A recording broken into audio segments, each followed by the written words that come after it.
तर मित्र हो, बऱ्याचशा बिगिनर्सना असा प्रश्न पडतो की अलंकार प्रॅक्टिस कसे करायचे, कशा पद्धतीने अलंकार म्हणायचे.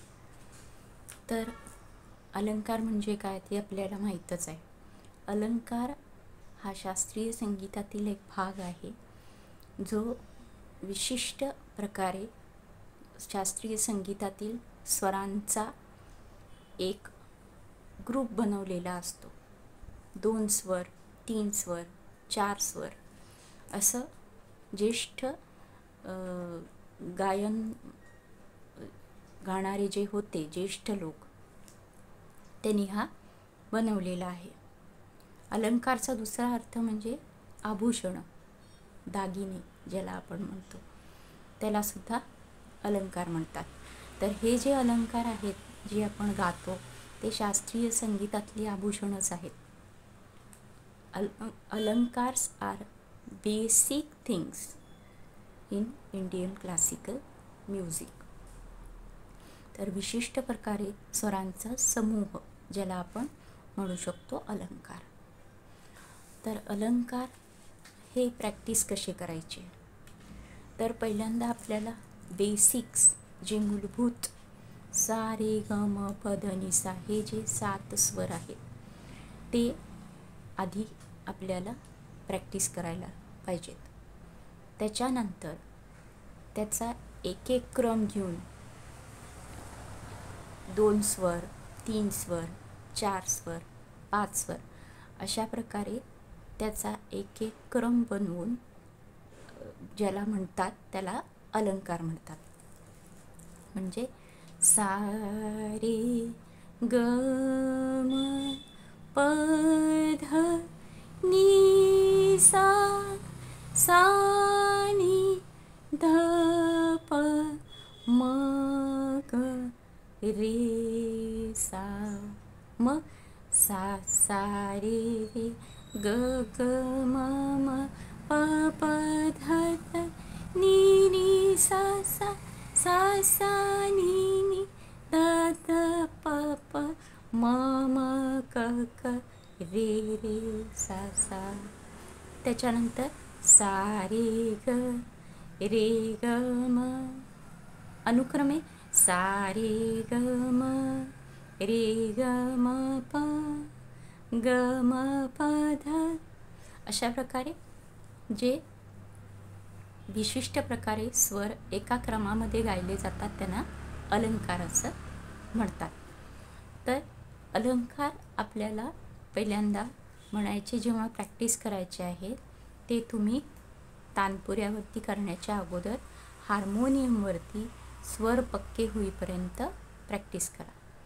त्याच्यानंतर तुमचे स्वर पक्के झाल्यानंतर इट माइट टेक टाईम, 1 वर्ष पण लागू शकतं, 2 वर्ष लागू शकतात, 6 महिने लागू शकतात, depends on your progress. So त्या प्रकारे तुम्ही त्याचा अभ्यास आधी हार्मोनियमवरती करायचा, त्यानंतर आपल्याला हा अभ्यास तानपुऱ्यावरती करायचा. आणि प्रॅक्टिस करताना आपल्याला ताल त्या प्रकारे आपलं पिच जे आहे ते मेंटेन करायला पाहिजे. तालासोबत देखील अलंकार प्रॅक्टिस केले पाहिजेत. किंवा जर तबला नसेल तर मेट्रोनोमवरती देखील तुम्ही प्रॅक्टिस करू शकता. तर त्याच्या अगोदर आपल्या शास्त्रीय संगीतामध्ये वेगवेगळ्या प्रकारच्या साधना दिलेल्या आहेत. स्वर साधना आहे, त्याच्यानंतर ओंकार साधना आहे, नंतर षड्जची साधना आहे, म्हणजे साची साधना, सा स्वराची साधना. त्याच्यानंतर बेसिक अलंकार जे मी आत्ता सांगितले ते बेसिक अलंकार. पहिल्यांदा बेसिक अलंकारमध्ये कुठले अलंकार येतात, सा रे ग म प ध नि सा, अनुक्रमे सा नि ध प म ग रे सा. नंतर सा सा रे रे ग ग, हा एक अलंकार झाला, दुसरा अलंकार. त्याच्यानंतर सा सा सा रे रे रे ग ग ग म म म, हा तिसरा अलंकार. त्याच्यानंतर तुम्ही सा रे ग रे ग म ग म प हा अलंकार झाला. त्याच्यानंतर सा रे ग म रे ग म प ग म प ध. अशा प्रकारे हे 5 अलंकार जे आहेत ते आधी प्रॅक्टिस करायचे. त्यानंतर येतात ते इंटरमिडिएट अलंकार, म्हणजे त्याच्यामध्ये रिव्हर्स अलंकार पण होऊ शकतात.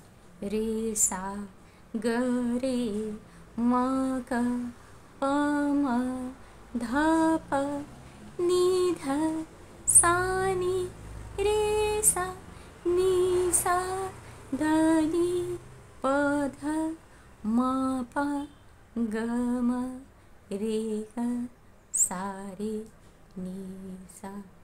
त्याच्यानंतर ग रे सा म ग रे प म ग.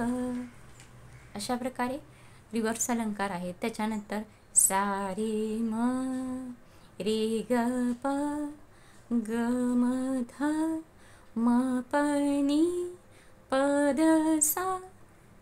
अशा प्रकारचे अलंकार तुम्ही घेऊ शकता.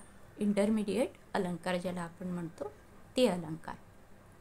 हे अलंकार देखील तुम्ही तबल्याबरोबर नाहीतर मेट्रोनोमवरती तानपुऱ्यासोबत प्रॅक्टिस करू शकता. अशा प्रकारे वेगवेगळे व्हेरिएशन्स करून तुम्ही अलंकाराची प्रॅक्टिस करू शकता. ह्याच्यामध्ये एक पिरॅमिड अलंकार म्हणून आहे. सा सा रे सा सा रे ग रे सा सा रे ग म ग रे सा सा रे ग म प म ग रे सा सा रे ग म प ध प म ग रे सा. याला पिरॅमिड अलंकार म्हणतात. सा सा नि सा ह्या अवरोह उलट्या क्रमाने येणारा, म्हणजे दिस इज कॉल्ड पिरॅमिड अलंकार. तो पिरॅमिडसारखा असतो. त्याच्यानंतर अलंकारासोबतच जशी जशी आपण अलंकारची प्रॅक्टिस करतो तसं आपण रागांची प्रॅक्टिस करायची. म्हणजे राग वेगवेगळे शिकले पाहिजे, ज्याचे वेगवेगळे गुणधर्म आहेत, विथ डिफरंट कॅरेक्टरिस्टिक्स ज्याला आपण म्हणतो. सो प्रत्येक रागाचे गुणधर्म वेगळे आहेत, स्वर वेगळे आहेत, चलन वेगळं आहे. त्याप्रकारे त्याचे आपण अलंकार देखील वेगवेगळे कॉम्पोजिशन्स बनवू शकतो एखाद्या रागाचे. सा रे ग प ध सा सा ध प ग रे सा. भूप अलंकार. मग ह्याच्यामध्ये कसं म नाही आहे आणि नी नाही आहे. सा रे रे ग ग प. सो आपल्याला प घ्यायला लागणार. प ध ध सा सा ध ध प प ग ग रे रे सा. हा एक अलंकार बनला येतो, बरोबर ना. सो असे वेगवेगळे अलंकार तुम्ही वेगवेगळ्या रागाचा आरोह अवरोह घेऊन वेगवेगळे राग त्याच्याबरोबर बनवू शकता, त्याच्यामधले स्वर घेऊन. हा एक महत्त्वाचा मुद्दा झाला. सो अशा प्रकारे वेगवेगळे राग आणि त्यांचे वेगवेगळे स्वर याच्यातून वेगवेगळे कॉम्पोजिशन्स तयार करू शकता तुम्ही. त्याच्यानंतर ह्याच्याबरोबर वेगवेगळे ताल जे येतील तेही ग्रॅज्युअली आपण करू शकतो. त्याच्यानंतर येतं ते वोकल ट्रेनिंग. वोकल ट्रेनिंगमध्ये ब्रीदिंग एक्सरसाइजेस आले. Breathing exercises are most important part of Indian classical music. तुम्ही वेगवेगळे ब्रीदिंग एक्सरसाइजेस जे तुम्ही आता यूट्यूबवर नाहीतर वेगवेगळ्या सोशल मीडियावरती अवेलेबल आहेत ते पाहून तुम्ही प्रॅक्टिस त्याची चालू करू शकता. Which you have to do it regularly. रोजच्या रियाजामध्ये ब्रीदिंग एक्सरसाइजेस हे करणं खूप गरजेचं आहे आणि महत्त्वाचं देखील आहे. आणि तुमचं पोश्चर म्हणजे बसण्याची पद्धत ही देखील खूप महत्त्वाची आहे. तुम्ही असं बसून अशा प्रकारे प्रॅक्टिस नाही करू शकत. आयदर तुम्ही मांडी घालून खाली बसा व्यवस्थित भारतीय पद्धतीप्रकारे, नाहीतर you can sit in chair and practice properly. व्यवस्थित पोश्चर असल्यामुळे म्हणायलाही खूप सोपं जातं. It counts a lot in Indian classical music. त्याच्यानंतर आणखीन एक महत्त्वाची गोष्ट म्हणजे आजकाल मुलं असू दे, मोठे असू दे, हे आपले व्यवसाय, धंदा, शाळा पाणी, कॉलेज, अभ्यास हे सर्व करून हे बाकीचे कल्चरल ॲक्टिव्हिटीज करत असतात. मुलं शाळेतून आल्यावर क्लास जॉईन करतात किंवा मोठ्यांना जर वेळ नसेल तर ते ऑनलाईन क्लासेस करतात किंवा आठवड्यातून 1-2दा ऑफलाईन क्लासेस जॉईन करतात. तर very important is find one of the qualified teacher to learn music, जे तुम्हाला प्रॉपर गायडन्स देतील आणि ज्यामुळे आपण चुकीचा अभ्यास करणं टाळू शकतो.